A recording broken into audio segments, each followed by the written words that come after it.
Sir, you are not audible, sir.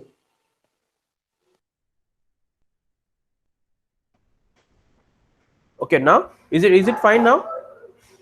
Yes, sir. Okay, okay. Okay, so let me quickly repeat what we were talking about. See, I have this linear regression curve. For this, I want to guess the linear regression curve. I have x and y, and it's just a recap of what we were looking at in yesterday's lecture. So whenever I want to guess for a linear equation, I need to guess a and b, right? So what I told you is we have an error metric here, and this is the error curve. What I'm saying, this is the plot of error. This is the plot of error. Like initially you assume some a and b values, and looking at each sample you keep on adjusting a and b. Now what is this use of this error curve? This error curve will let you know what should you do with a and b. Should you increase the value of a, or should you decrease the value of b, or do you need to increase both values or decrease both values? So you have to take a judgment of whether I need to increase this a and b by looking at each training sample, so that you get a perfect a and b at the end of training, which matches this set of points, right? Which matches this set of points. Fine. So now yesterday what we saw is stochastic gradient descent is nothing but looking at each and every sample and then deciding the value for a and b. See, we are talking in terms of linear regression terms. For example, if I talk about classification, clustering, or some any another kind of machine learning terms, there instead of a and b you will have some other kind of parameters whose values will be adjusted based on the error curve which we have for that learning domain, right? So in case of stochastic gradients, it is each sample by sample. But in case of batch gradient, what I said, it is always a block by block. So you take a block and you won't update A and B unless you work on all these four samples. You will work on these four samples and then you will update A and B. So if you consider, let me, okay. So if you consider stochastic gradient descent, this point will move continuously. This will move continuously, it will move, right? But if you consider, but if you consider, say batch gradient, how does it move for batch gradient? For batch gradient it will move at this point, next it will move at this point, because I am looking at this batch with this batch. And so when I'm looking at this batch here, this batch directly transponds to this batch. So you keep on updating batch by batch. You come here, you are coming here, you are coming here, right? So that's how you reach to the minimum in case of batch gradient descent. Now the pros and cons is that, let us discuss the pros and cons of this batch gradient descent and stochastic gradient descent. Now assume that this is my error curve. Fine.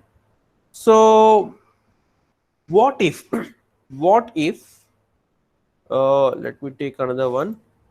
What if this is my error curve? The black one is earlier one. What if this is my error curve?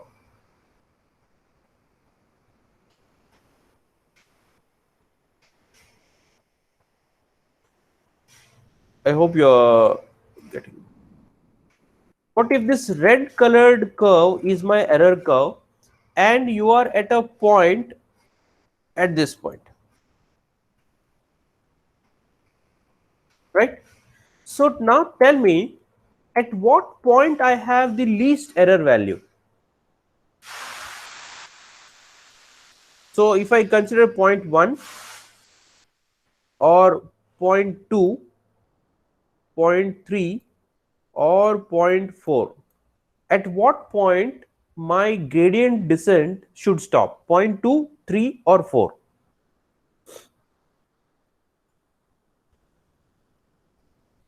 Can you? Yes. Why point 3? See, now when you look at this error curve, you will understand that this is one minimum, this is one minimum and this is one minimum. So if I consider this block of curve, then I call this as local minima. What I call it as local minima. So here how many local minimas I have? 1, 2 and 3 local minimas. But remember, if you are starting at this point, your gradient descent will come and it will come and it will stop here. But is it technically right to stop here? No, you have to stop at the global minima. What do you mean by global minima? The minimum value of error when I consider the entire error curve, right? So remember that this stochastic gradient descent and batch gradient descent, now when you go sample by sample, see, when you're going each sample but you get one minimum. Now there are some algorithms which will let you even go beyond this, and it lets you try entire curve, right? This is one curve, this is second, you find further more minimum than the two. So you note down this, you still go through, and here slight minimum and increasing. So you will stop your training at this point and you will understand that this was the minimum what you had. So what I mean to say is, if you're following stochastic gradient descent, you are following the path of the curve, and there is more and high likelihood that your curve will not stop at this local minima, but your error curve descent will end at the global minima, which is point number 3. Now assume that, for time's sake, just for time's sake, assume that I am using batch gradient descent. So if I am using batch gradient descent at this point,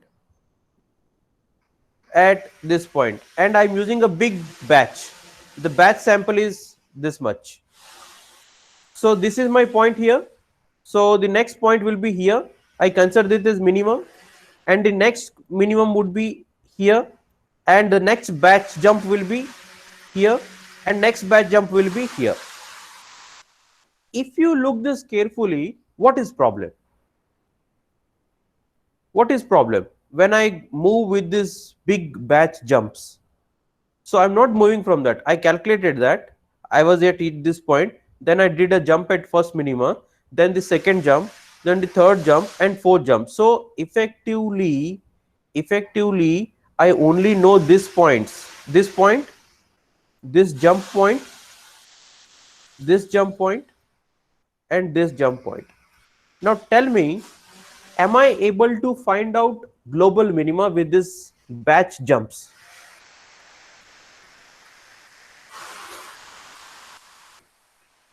You can get just yes. So the answer is no. Why? Because I am jumping this so high, that there is very high likelihood that I will miss the global minima. That's the problem with batch gradient descent. Are you getting? So what is the disadvantage of batch gradient descent? The disadvantage of batch gradient descent is we may skip global minima.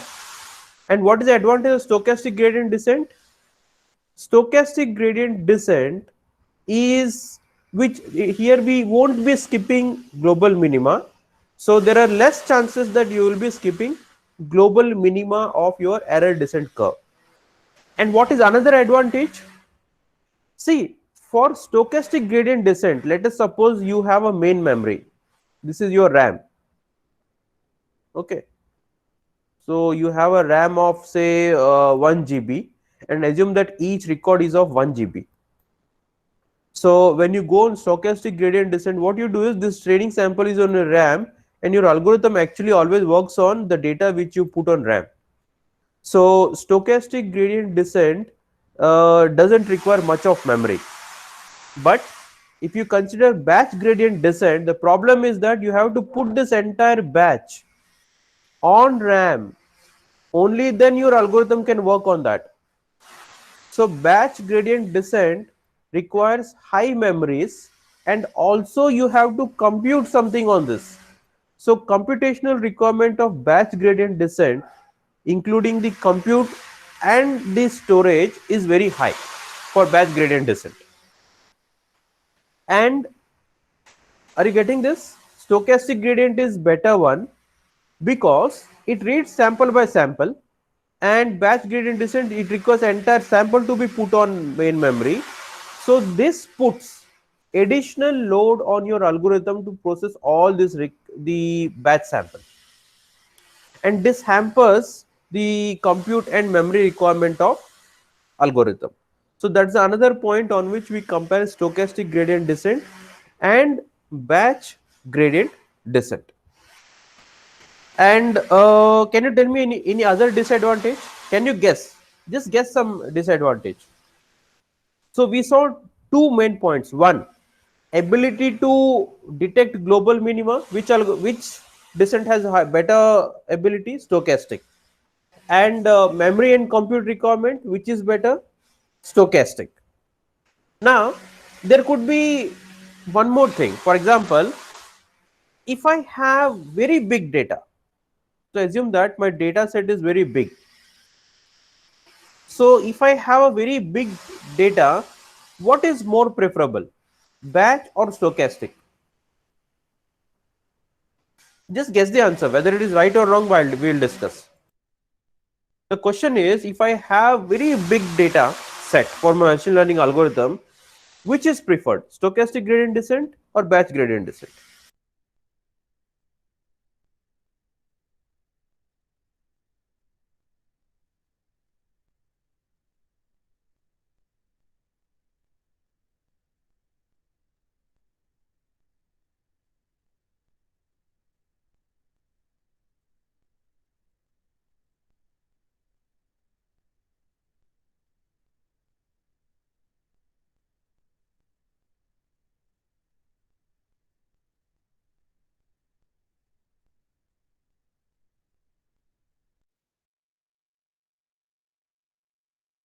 Okay, so you're saying batch.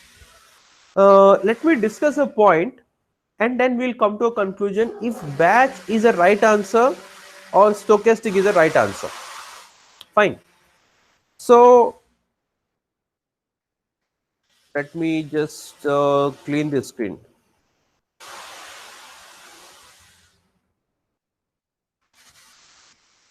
Okay, so what we were talking about, if my data is two hues, assume that I have a very two hues data.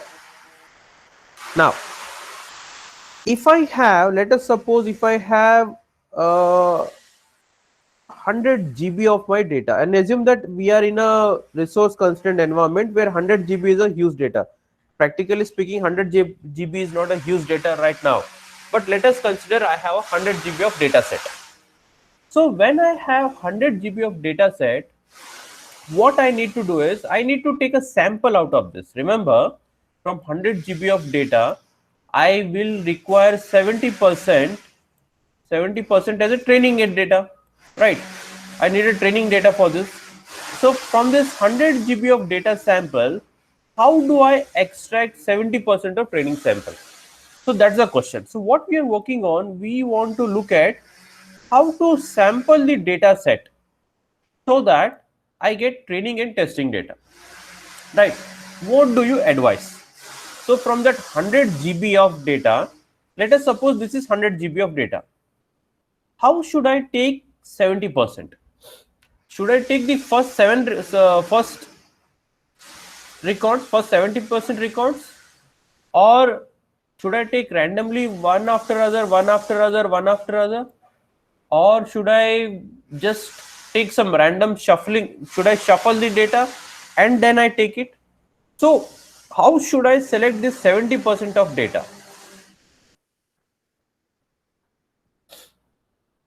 How should I select that? So the question, let us look at some another example. So I have, for example, you have your ML class, right? Now, from your ML class, I want to select, let us suppose the current strength of ML is 40. 40 is the ML preferred students. From this 40, I want to select 20 students such that who are the unique representation which represents the entire 40 class. So in that case, how should I select these 20 students? So there are two options, right? I might just sort, I might create a list of 40 ML students on their CGPA, and I will select first 20. Let us call this as option 1. Second one, what I do is I take a list of CGPA from all 40, and what I do is I choose, I will decide a range of CGPA, some CGPA 3 to 5, CGPA 5 to 7, CGPA 7 to 10, and what I'll do is in each range of this CGPA slots I will pick up few students so that I end up with 20 students. So which method will be the true representative of entire class?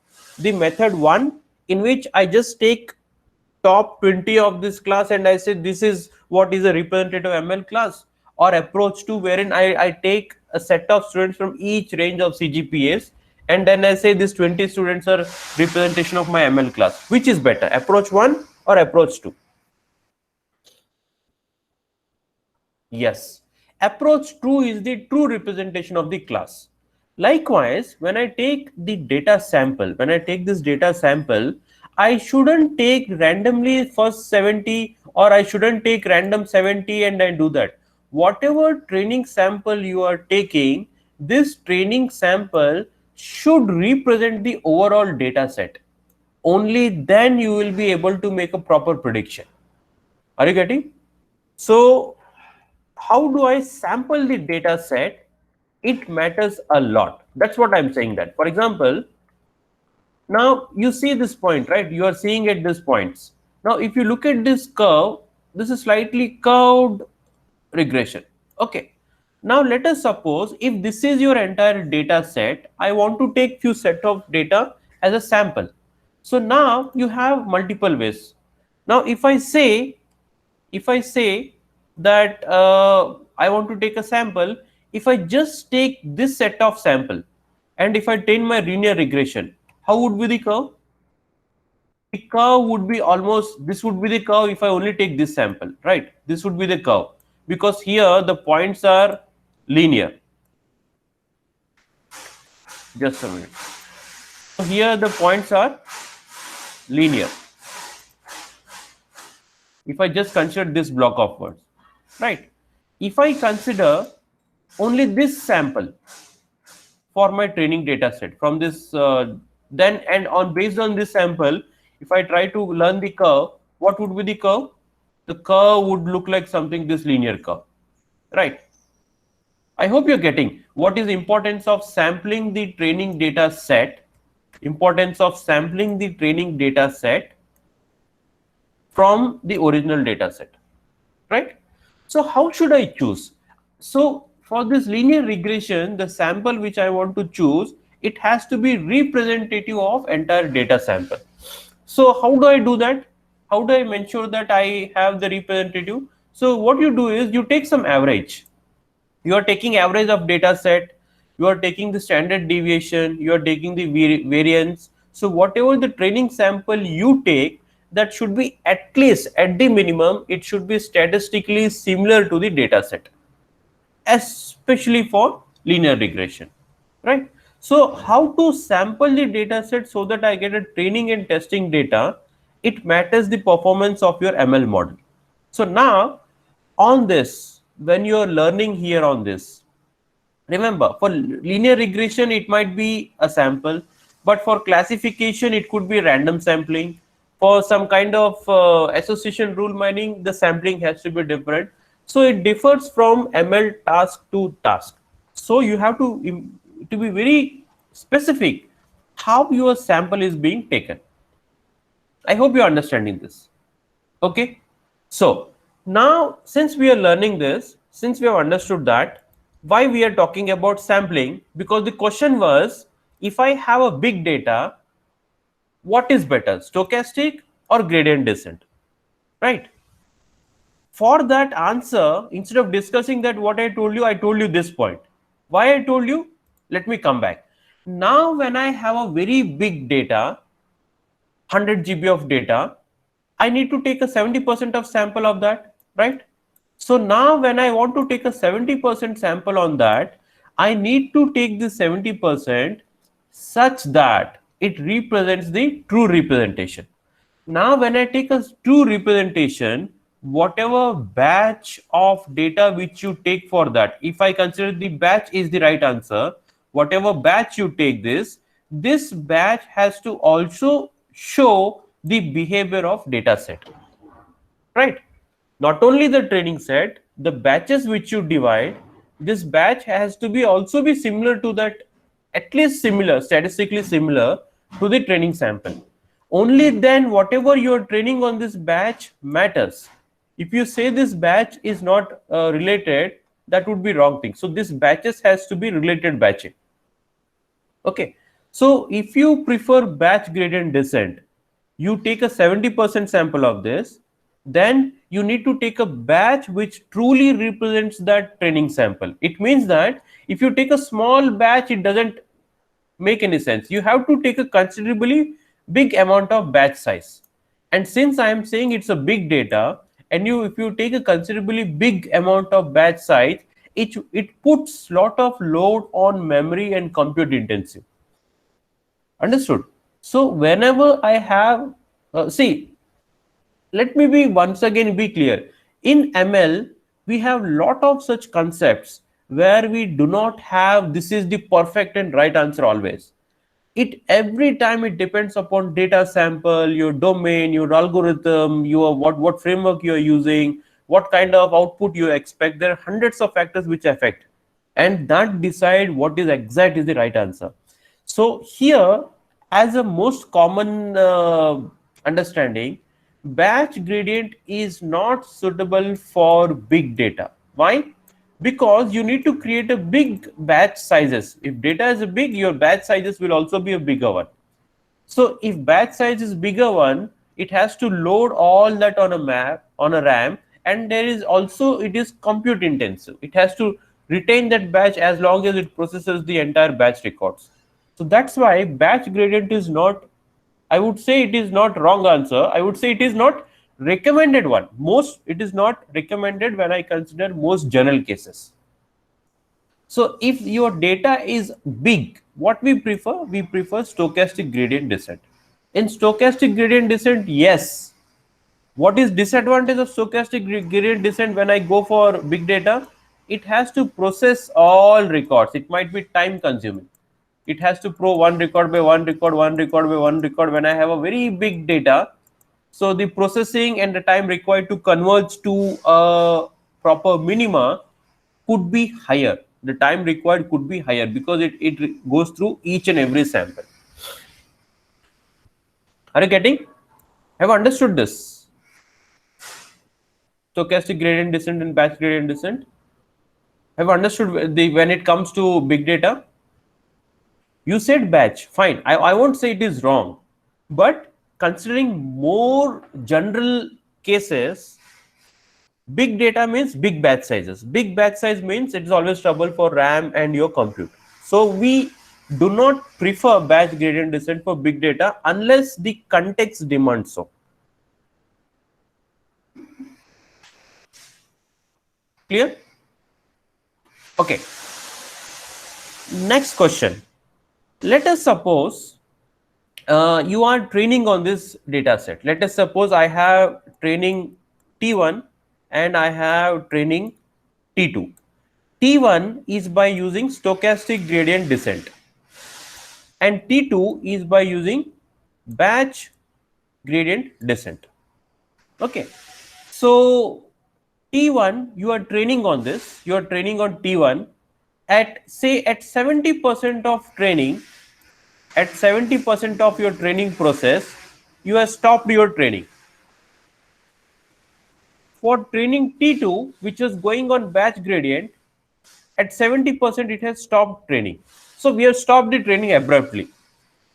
In this context, which can be more usable model? Remember, the context is that training T1, T2, T1 is being trained by using stochastic gradient descent, T2 is being trained by batch gradient descent, and the training process was 70% complete, and suddenly you stopped the training due to some issues. Your training has stopped.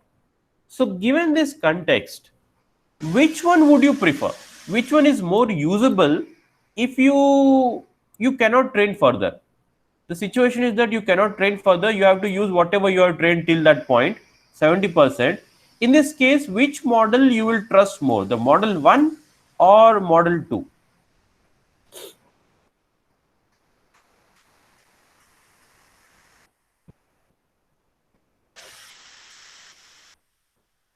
Can you guess? Model 1 or 2? Don't worry about right or wrong. You could be right in some cases based on the context. Okay, so Lalit says it is 1. Okay. Others?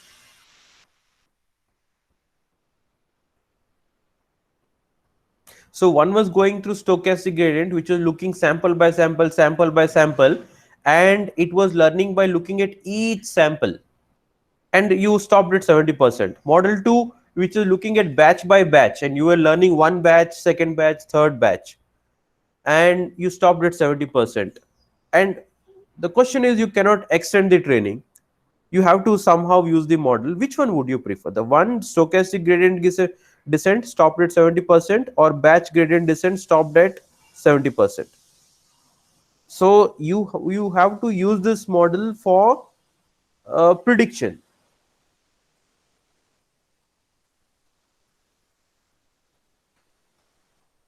Okay, see, now let me ask you question differently. I want to make an opinion about students of WIT, right? Assume that I want to make a opinion about students of WIT. So here I want to say that WIT students are good, bad, or whatever. I want to make some opinion of WIT students. Then I will have two methods. One, ask each and every students of SC, T and B and then decide opinion. Or second, look at the average marks of TE class, look at average marks of SC class, look at average marks of BE class and make my opinion. So during this process, I was talking with all SCs first, all 60 students, T all 60 students, and B first 20 students, and I stopped. And now I want to make an opinion. Method 2, I looked at average of SC, I looked at average of TE, and I stopped. So in what case I am better in a position to give an opinion about WIT students?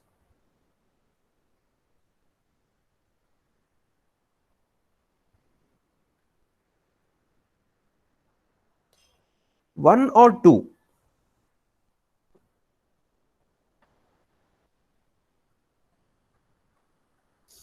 Uh, okay, the answers are changing. Can you think? So think logically. See, when can you make your opinion? If you talk to more students or just talking to CR?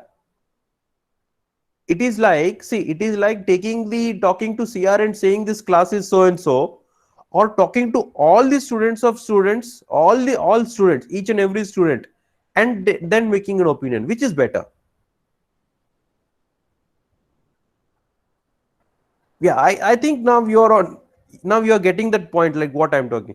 See, the opinion which I make by talking to each and every student, it means that I am more getting prepared. I am looking at more cases. I am looking at more problems of students. I am looking at each and every student's problem. So my opinion would be far more trustworthy than just by taking the opinion of CR, and based on what CR gives me, based on that I am giving you. Understood? See, when I take an average of that class, during average, some cases are just flattened out, right?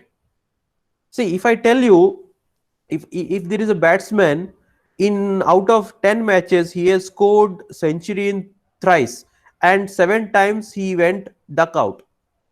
Can you, if you take average, and if can you rely on that? You cannot, because when you take average and that, there is lot of information loss. But if you look at each and every setting of his player and then you make a prediction, your prediction has a more value. As I think you have reached to the conclusion, yes, T1 model is better. Stochastic gradient descent, which looks at each and every sample, and by the time of 70%, it might have almost understood the patterns in that data. But in T2, which goes by batch, in batch, though training is faster, you might skip some information. So when you stop some training process at the mid of training, stochastic gradient descent training is more well prepared to predict rather than batch gradient descent. Fine, understood this? Have you understood by that example, the example which we were talking about? I hope you understood why T1 is better than T2 when it stops. Okay. Now tell me, when is batch gradient descent better? When I say, see, when I learn from a data, which is data is very uniform. Data is uniform. It means that there is not too much variations in data. Data is simple. The number of features to learn from data is also far less. At that time, batch gradient descent is better, because in batch gradient descent you know that you need not look at each and every sample. When data varies so much, we have a lot of patterns in that. We prefer stochastic gradient descent because we don't want to lose any information. Okay, so now if you check the discussion of this stochastic versus batch gradient descent, we have some disadvantage and all that. So at some point we want batch gradient descent, at some point we want stochastic gradient descent. So the conclusion is that we cannot use both. We cannot rely on one. So what happens is, what ML developers have done, they have created a gradient descent called as mini batch gradient descent. What do you mean by mini batch gradient descent? Let me tell you. When I say mini batch gradient descent, what they are saying here is, instead of going online all the way, or instead of going batch by batch, what they are saying is you create a very small mini batches, batch 1, batch 2. So instead of creating a batch of 4 records, I'm saying create a batch of 2 records, next 2 records, and next 2 records. So small batches. It means that I want to get the advantage of stochastic gradient, and I also want the advantages of batch gradient descent. At the same time, I don't want stochastic descent and batch gradient. So what I do is I create very small batches so that I do not get that problem of batch gradient descent. So this is called as mini batch gradient. What is mini batch gradient descent? It's a hybrid version of stochastic gradient descent and batch gradient descent. I hope, have you understood mini batch gradient descent?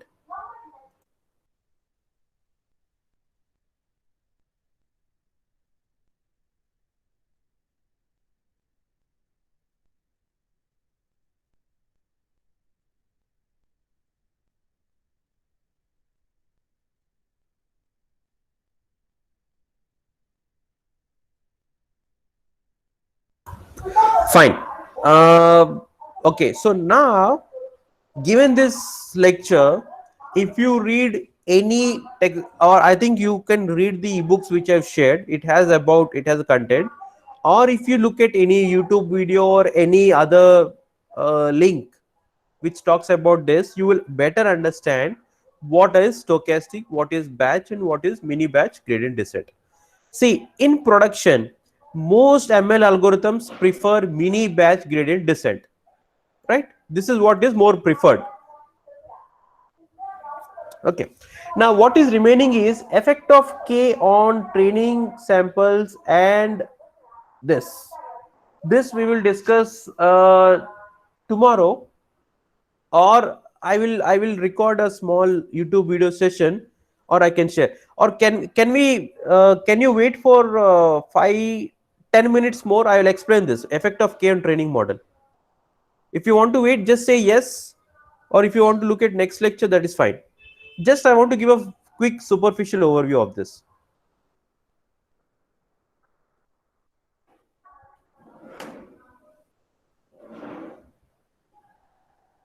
Okay, so let me very quickly give you the answer for effect of K on training model. So what I said is, I have a cross-fold validation. Like when I say K-fold validation, and if I say K is equal to 4, let us say I'm saying K is equal to 4.